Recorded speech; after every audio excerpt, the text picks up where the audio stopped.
Good morning बच्चों, स्वागत है आप सभी का आज एक बार फिर से मेरे यानी अनु के साथ 3 दिसंबर 2020 में। आज है 3 दिसंबर और आज पूरी दुनिया में ऑब्जर्व किया जा रहा है वर्ल्ड डिसेबिलिटी डे।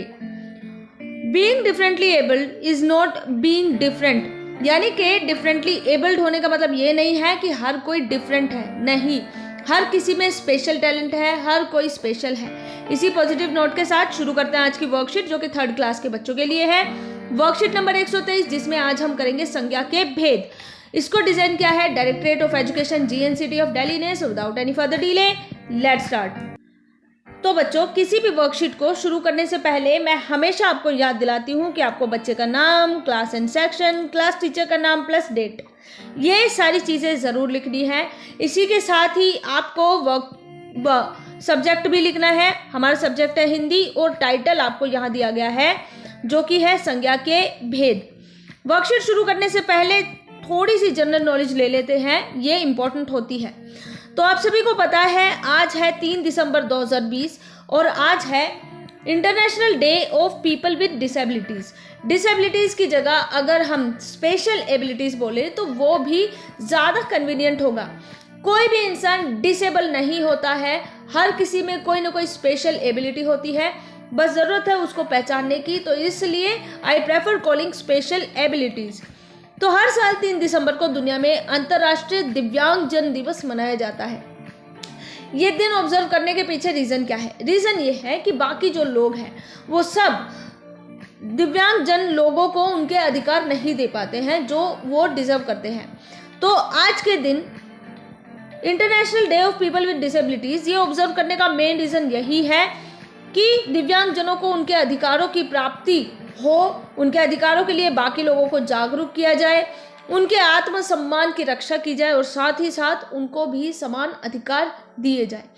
इस पॉजिटिव नोट के साथ, इसी मोटिव के साथ शुरू करते हैं आज की वर्कशीट। वर्कशीट का टाइटल है संज्ञा के भेद। तो आपने पढ़ा होगा लेसन बहादुर बित्तो, पढ़ा है ना, बहादुर बित्तो। तो कुछ दिन पहले हमने संज्ञा के बारे में पढ़ा था, तो आज इसे एक बार फिर से दोहरा लेते हैं। तो संज्ञा होती क्या है? किसी प्राणी, वस्तु, स्थान या भाव के नाम का बोध कराने वाले शब्दों को संज्ञा कहते हैं। प्राणी, वस्तु, स्थान या भाव का बोध कराने वाले शब्द क्या होते हैं? संज्ञा होते हैं। जब जैसे प्राणी, प्राणी क्या है? किसान, ठीक है, किसान क्या है? प्राणी है। टीचर क्या है? प्राणी है। बैल, गाय, शेर, घोड़ा, दराती, गुस्सा, घबराई, ये सब क्या है? ये सब संज्ञा के एग्जाम्पल हैं। ये सब संज्ञा के एग्जाम्पल हैं। इसी के साथ ही आप सभी ने देखा होगा दिल्ली। दिल्ली क्या है? स्थान है और दिल्ली भी संज्ञा का एग्जाम्पल है। आगरा, आगरा संज्ञा का एग्जाम्पल है। राम हो गया, रमेश हो गया, महेश हो गया, ये सब संज्ञा के एग्जाम्पल हैं। कुछ और एग्जाम्पल्स निकालने की कोशिश कीजिए, सोचिए और क्या क्या एग्जाम्पल्स हो सकते हैं संज्ञा के। फिलहाल संज्ञा के भेदों की बात करते हैं। तो इसके 3 भेद होते हैं। पहला है व्यक्तिवाचक संज्ञा, दूसरा है जातिवाचक संज्ञा और तीसरा है भाववाचक संज्ञा। सबसे पहले बात करते हैं व्यक्तिवाचक संज्ञा की। तो ये वो संज्ञा होती है जिसमें जो शब्द आते हैं उससे किसी खास इंसान का पता चलता है। जो किसी का भी नाम आ गया, मान लो राम आ गया, महेश आ गया, लता मंगेशकर आ गया, अमिताभ बच्चन आ गया, तो ये सब इंसानों के नाम है। तो क्या है? व्यक्तिवाचक है। इसी के साथ ही केला है तो फल है। कौन सा फल है? केला। तो केला क्या है? स्पेसिफिक है, खास है, अलग है ना? तो ये भी व्यक्तिवाचक में आएगा। इसी तरीके से दिल्ली, क्रिकेट, दीपावली आदि, ठीक है। तो व्यक्ति के साथ साथ स्थान या वस्तु के नाम का अगर ज्ञान होता है तो उसको व्यक्तिवाचक संज्ञा कहते हैं, ठीक है। व्यक्तिवाचक में एक चीज आती है, वो चाहे कोई एक फल हो, चाहे कोई एक शहर हो, चाहे कोई एक इंसान हो, या फिर चाहे कोई खेल हो, फेस्टिवल हो, कुछ भी हो, एक हो तो वो व्यक्तिवाचक में आएगा। दीपावली साल में 2 या 3 या 1000 नहीं आती है, सिर्फ एक आती है, इसलिए उसको दीपावली। होली, होली भी क्या है? होली भी व्यक्तिवाचक में आएगा। रक्षाबंधन व्यक्तिवाचक में आएगा, ठीक है। इसी तरीके से क्रिकेट की जगह फुटबॉल भी हो सकता है ना, बैडमिंटन भी हो सकता है। तो ये सब क्या है, एक एक खेल के एग्जाम्पल है। ये सब क्या है, ये व्यक्तिवाचक संज्ञा है। अब बात करते हैं जातिवाचक संज्ञा की। इसमें क्या है, कलेक्टिव, कई सारी चीजों को एक साथ रख दिया। तो यहां पर सबसे पहले इसकी डेफिनेशन देखो। जिन शब्दों से किसी प्राणी, स्थान या वस्तु की पूरी जाति की जानकारी हो उसे जातिवाचक संज्ञा कहते हैं। तो यहाँ पे व्यक्तिवाचक में क्या है, केला। केला क्या है, फल है। अब अगर हम फल बोलते हैं तो फल में सेब भी आता है ना, अनार भी आता है, केला भी आता है, आम भी आता है। हमें ये नहीं पता कि हम कौन से फल की बात कर रहे हैं, हम सिंपल बात कर रहे हैं फल की। तो जब ऐसा होता है कि हम फल की बात कर रहे हैं तो इसमें कौन सा फल है हमें नहीं पता, तो कलेक्टिवली हम फल बोलते हैं। तो फल क्या है, ये जाति के बारे में बता रहा है कि एक पर्टिकुलर चीज है, उसकी जाति है फल। इसी तरीके से सब्जी, कौन सी सब्जी नहीं पता पर सब्जी, ठीक है। गायक या गायिका बहुत सारे हैं, तो ये भी जातिवाचक में आएगा। तो यानी कि एक पर्टिकुलर कैटेगरी, किसी खास कैटेगरी के बारे में जब हमें पता चलता है तो उसको हम बोलते हैं जातिवाचक संज्ञा। शहर है, खेल है, त्योहार है, जानवर है, तो इनको बोला जाता है जातिवाचक संज्ञा। व्यक्तिवाचक का मेन क्या है कि इसमें आपको कोई एक चीज के बारे में बताना है। जैसे केला, एक फल है केला, एक इंसान है लता मंगेशकर, एक शहर है दिल्ली, ठीक है। तो यहाँ पर हम किसी चीज का नाम ले रहे हैं, लेकिन जातिवाचक संज्ञा में हम किसी चीज का नाम नहीं ले रहे, हम उसको कलेक्टिवली बुला रहे हैं। जैसे फल हो गया, सब्जी हो गया, खेल हो गया, गायक हो गया, तो ये सारी चीजें, ठीक है।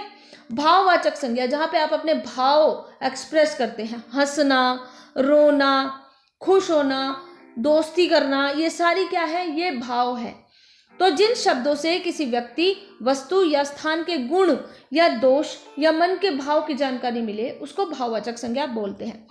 मेन बात यह है भाव, ठीक है, और दूसरा यह है गुण और दोष। तो अच्छाई हो गया, बुराई हो गया, है ना, गुस्सा हो गया, ये सब क्या है, ये सब है भाववाचक संज्ञा। तो जैसे मित्रता है, हरियाली, गर्माहट, खुशी, सुंदरता आदि, ये सब क्या है, भाववाचक संज्ञा के एग्जाम्पल है। तो एक बार फिर से रिवाइज कर लेते हैं। व्यक्तिवाचक संज्ञा में एक पर्टिकुलर चीज के बारे में बात कर रहे हैं। एक तरीके का फल है जैसे केला है, एक इंसान है जैसे राम है, एक शहर है दिल्ली, आगरा, कुछ भी हो सकता है। तो नाम अगर लेके बोल रहे हैं तो व्यक्तिवाचक संज्ञा आएगा। जातिवाचक संज्ञा में पूरा कलेक्टिवली हम बोलते हैं। जैसे फल है, तो कौन सा फल है हमें नहीं पता पर फल है। सिंगर, गायिका, कौन सी गायिका या कौन सा गायक हमें नहीं पता पर गायक है। शहर की बात कर रहे हैं तो हमें नहीं पता कौन से शहर की बात कर रहे हैं, लेकिन हम शहर की बात कर रहे हैं। तो हमें जब किसी खास चीज के बारे में प्रॉपर नहीं पता होता तो हम उसको जातिवाचक संज्ञा में रखते हैं। भाववाचक संज्ञा में मन के भाव निकल कर आते हैं। किसी के गुण और दोष, क्वालिटीज के बारे में हम बात करते हैं तो उसको भाववाचक संज्ञा कहते हैं। व्यक्ति, जाति, भाव है संज्ञा के तीन भेद। समझ लो बच्चों, इनको कभी ना होगा तुमको खेद। फिर से व्यक्ति, जाति, भाव, भाव को याद करने के लिए एक छोटी सी प्यारी सी आपको निमोनिक दे दी है। व्यक्ति, जाति, भाव है संज्ञा के तीन भेद। समझ लो इनको बच्चों, कभी ना होगा तुमको खेद। तो अब क्वेश्चन करते हैं। नीचे लिखे गए शब्दों को संज्ञा के भेद के आधार पर सही जगह में लिखिए। व्यक्तिवाचक संज्ञा में सुनीता डैश डैश डैश, ठीक है। व्यक्तिवाचक संज्ञा तो यहां पर क्या है, जिस चीज का नाम दे रखा है वो आपको यहां पर लिखना है। व्यक्तिवाचक में नाम किसका दे रखा है, सुनीता का, तो सुनीता हमने यहां लिख दिया। दूसरा क्या है, शेर, जानवर है ना, कौन सा जानवर, हम शेर की बात करें तो शेर क्या है, जानवर का नाम है, इसलिए हमने यहां पर शेर लिख दिया है, ठीक है। इसी तरीके से बित्तो, एक औरत थी ना आपके लेसन में बित्तो, तो यहां पर बित्तो लिखना है। ये दो मैंने बता दिए, तीसरा आपको खुद से खोज कर ढूंढ कर करना है। अब जातिवाचक संज्ञा, जैसे सब्जी, कौन सी सब्जी हमें नहीं पता लेकिन सब्जी है, तो हम ग्रुप की बात कर रहे हैं यहां पर, ठीक है। तो जैसे सोचिए, जातिवाचक संज्ञा में आती है इमारत, कौन सी इमारत नहीं पता, पक्षी, ये भी जातिवाचक में आ गया। एक और आपको खुद से ढूंढना है, और भाववाचक संज्ञा जिसमें हमें भाव, मन के भाव पता चलते हैं, ठीक है, तो वो आपको यहाँ पर लिखना है। जैसे बचपन, बचपन क्या है? भाववाचक संज्ञा है। एक मैंने बता दिया, एक ऑलरेडी दे रखा था, 2 आपको खुद से करने हैं। लास्ट, नीचे दिए गए वाक्यांशों को आपको पढ़ना है और आपके मन में कौन से भाव आए ये आपको लिखना है। चाहे वो डर है, चाहे वो खुशी है, चाहे वो दुख है, वो आपको बताना है। अपनी तारीफ सुनकर आपको कैसा लगता है? कैसा लगता है? हमें खुशी होती है, तो यहाँ पर क्या लिखना है? खुशी। इसी तरीके से आपको चोट लगने पर कैसा लगता है, वो आपको यहाँ पर लिखना है। सुनसान अंधेरी जगह पर आप अकेले हो तो उस समय पे आपको कैसा लगेगा, वो आपको यहाँ पर लिखना है। और फाइनली लास्ट क्वेश्चन ये है कि पाठ में अगर आप बित्तों की जगह होते तो शेर से निपटने के लिए क्या उपाय सोचते? क्रिएटिव थिंकिंग, सोचिए और बताइए। जाते जाते पेरेंट्स के लिए सुझाव ये है कि डियर पेरेंट्स, बच्चों के साथ वर्कशीट के बारे में आवश्यकता अनुसार आप बात कर सकते हैं। ये तो टीचर्स के लिए था। पेरेंट्स के लिए बच्चों से पूछे कि उनके प्रिय अध्यापक या अध्यापिका कौन है और वे उनके कौन से गुणों से प्रभावित है। अब बात करते हैं महामारी से निपटने की। तो महामारी का नाम है कोरोना वायरस। इससे बचने के 3 उपाय हैं। पहला ये है कि अपने हाथों को साबुन व पानी से नियमित रूप से धोते रहिए, मास्क पहनकर घर से बाहर निकलिए और फिजिकल डिस्टेंसिंग का पालन कीजिए, यानी अपने और अपने साथी के बीच में 6 फीट की या 2 गज की दूरी हमेशा बनाकर रखें। यहाँ पर लेती हूँ आप सभी से विदा। कल फिर से मुलाकात होगी, तब तक के लिए अपना बहुत ज़्यादा ध्यान रखिए। Goodbye and God bless you all.